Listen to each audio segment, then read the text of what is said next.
कोई वादा किए हैं मेरे भाई? झोला ढोने की बात कर रहे हैं तो आप में से पहले तय कर लीजिए कौन पूछ रहा है।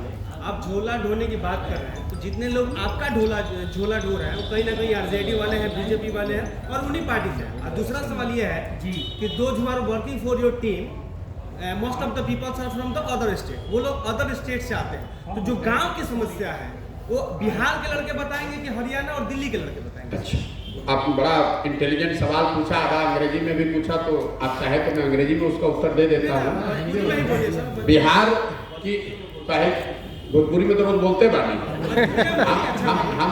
हम उन बिहार के नेताओं में नहीं हैं। आपके एक पत्रकार सज्जन हैं जो आए इसी गुमान से कि इनका तो भोजपुरी ना बोले आवत हुई, तो जब इंटरव्यू का जब शुरुआत किए, हम बिहार के हैं लेकिन हम फ्रेंच भी बोलते हैं, अंग्रेजी भी बोलते हैं और भोजपुरी भी उतना ठोक कर बोलते हैं। और मैं चाहता हूं कि बिहार का हर लड़का अंग्रेजी भी उतनी फ्लुएंटली बोले, जर्मन और फ्रेंच भी बोले। मैं उनमें से नहीं हूं जो कुर्ता के ऊपर गंजी पहनने वाले को नेता मानता है। आप गंभीरता से इस बातों को समझिए। आप पत्रकार हैं तो बिहार के नागरिक भी हैं, अपनी जिम्मेवारी को भी समझिए। बिहार में मूर्खता को, फूहड़पन को, बेवकूफ़ी को ही हम लोगों ने जमीनी हकीकत मान लिया है। आपने बताया कि बिहार के बाहर के लड़के काम कर रहे हैं, मेरे साथ कितने लोग काम करते हैं पहले आपको ये नहीं पता है? हमने कहा मस्ट। अरे आप यही में कर, आप मेरे पहले आप जानते नहीं हो ना, पहले सुन लो आप मेरी बात। आपने सवाल किया है, जिस व्यवस्था से लोग यहाँ जुड़े हुए मेरी मदद कर रहे हैं उसमें 3 तरह के लोग हैं।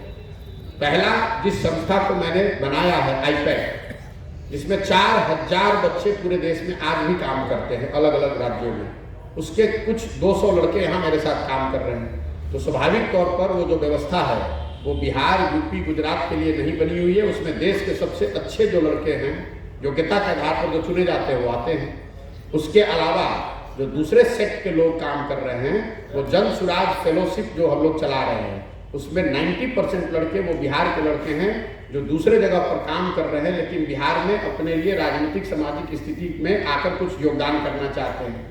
नेता नहीं बनना चाहते हैं लेकिन कुछ योगदान करना चाहते हैं। उसके लिए मैंने फेलोशिप शुरू की है जिसमें 350 लड़के मेरे साथ काम कर रहे हैं। और इन दोनों के बाद जन सुराज अभियान के तहत जो लोग वॉलंटियर्स हैं, जो हमारे साथ यहाँ रहते हैं या यहाँ पर काम करते हैं, 1000 से ज़्यादा लोग पूरे देश विदेश से जो बिहार के पृष्ठभूमि के हैं, जो डिजिटली या अदरवाइज जुड़े हुए हैं, जो इन सारी सूचनाओं पर बैठकर काम करते हैं।